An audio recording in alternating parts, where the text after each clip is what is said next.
কুরআন মধুর বাণী আমি যখনই শুনি আমার মন ভরে যায়।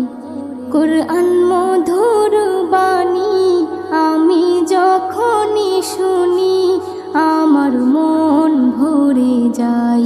শোনো মুমিন মুসলমান, পড়ে দেখো না কুরআন, কত শান্তি পাওয়া যায়। কুরআন মধুর বাণী, প্রতিটি হরফে 10 নেকি আছে, আমলে জমা হয়। প্রতিটি হরফে 10 নেকি আছে, আমলে জমা হয়। পাপের খাতা হতে পাপ যায় তোমার হেঁটে, নেকিতে হয় বোঝাই। এমন বরকতময় মেলে সবারই